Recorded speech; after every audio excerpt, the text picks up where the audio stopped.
students, welcome to our YouTube channel. In the video present perfect continuous tense வந்து பார்க்க போறோம். So present perfect continuous tense உடைய sentence structure என்ன and then வந்து இந்த tense வந்து எங்க யூஸ் பண்ணனும் அப்படிங்கறத பார்க்க போறோம். So sentence ஓட structure பார்க்கும்போது subject plus have or has been plus verb 1 plus ing plus object அப்படிதான் வந்து இந்த sentence ஓட structure. ஓகேங்களா? So அதாவது continuous அப்படினாவே continuous tense அப்படினாவே உங்களுக்கு verb 1 plus ing வந்துறணும்.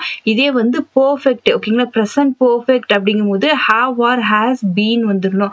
have or has been plus verb 1 plus ing இதுதான் வந்து present perfect continuous tense கான sentence structure. ஓகேங்களா?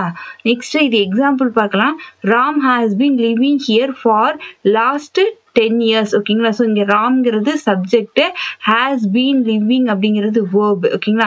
இப்போ இந்த ராம் அப்படிங்கிறது third person singular. சோ அதனால has யூஸ் பண்ணிருக்கோம். ஓகேங்களா? சோ has வந்து சிங்குலருக்கும் have வந்து ப்ளூரலுக்கும் யூஸ் பண்ணுவோம். and then வந்து ஐக்கு வந்து நம்ம have தான் யூஸ் பண்ணுவோம். Next present perfect continuous tense வந்து எங்க யூஸ் பண்ணலாம் அப்படின்னு பார்க்கலாம். first one to show those actions that had begun in the past and are still in progress. ஓகேங்களா? அதாவது ஒரு ஆக்ஷன் வந்து பாஸ்ட்லயே வந்து ஸ்டார்ட் ஆயிருக்கும். ஓகேங்களா? ஆரம்பிச்சு அது இன்ன வரைக்கும் இப்போ வரைக்குமே ஸ்டில் வந்து ப்ராக்ரஸ்ல இருக்கும். ஓகேங்களா? அந்த ஆக்ஷன்ஸை வந்து நம்ம present perfect continuous tenseல சொல்லுவோம். ஓகேங்களா? அதாவது ஒரு ஆக்ஷன் வந்து பாஸ்ட்லயே வந்து ஸ்டார்ட் ஆயிடுச்சு. ஓகேங்களா? ஸ்டார்ட் ஆகி இப்போ வரைக்கும் வந்து அது நடந்துட்டு இருக்கு, ப்ராக்ரஸ்ல இருக்கு அப்படின்னா அது வந்து present perfect continuous tenseல சொல்லுவோம். எக்ஸாம்பிள் பாருங்க. the baby has been sleeping since morning. ஓகேங்களா? சோ அந்த பேபி பாத்தீங்கன்னா மார்னிங்ல இருந்து தூங்கிட்டு இருக்கு இப்போ வரைக்கும். ஓகேங்களா? சோ அப்படிங்கறத meaning.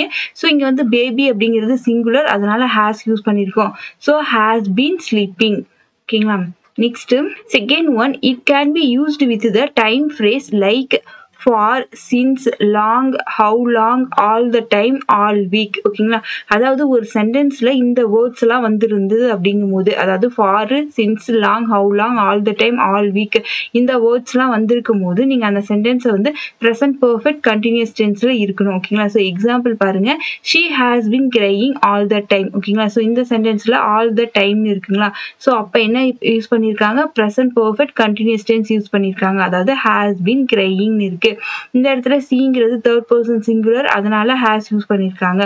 Next second one, Ram has been living here since 1993. ஓகேங்களா? அதாவது ராம் வந்து இங்க வந்து இந்த 1993ல இருந்து வாழ்ந்துட்டு இருக்காங்க. ஓகேங்களா? ஸோ 1993ல ஆரம்பிச்சு இப்போ வரைக்கும் அட் பிரசன்ட் வரைக்கும் இங்கதான் வாழ்ந்துட்டு இருக்காங்க. அப்படிங்கும்போது இது வந்து present perfect continuous tenseல வரும்.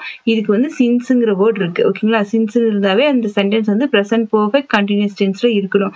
ஸோ has been living இருக்கு. ஓகேங்களா? இதுல ராம் அப்படிங்கிறது சிங்குலர், அதனால has யூஸ் பண்ணிருக்காங்க. இந்த வீடியோல present perfect continuous tenseக்கான sentence structure பார்த்தோம். அதாவது subject plus have or has been plus verb 1 plus ing plus object இருக்கணும். and then இந்த tense வந்து நம்ம எங்க யூஸ் பண்ணணும் அப்படிங்கறத பார்த்தோம். இந்த வீடியோ உங்களுக்கு யூஸ்ஃபுல்லா இருந்தா உங்க ஃப்ரெண்ட்ஸ்க்கு ஷேர் பண்ணுங்க. இன்னும் சேனலை சப்ஸ்கிரைப் பண்ணாம இருந்தா சப்ஸ்கிரைப் பண்ணி வச்சுக்கோங்க. Thank you all.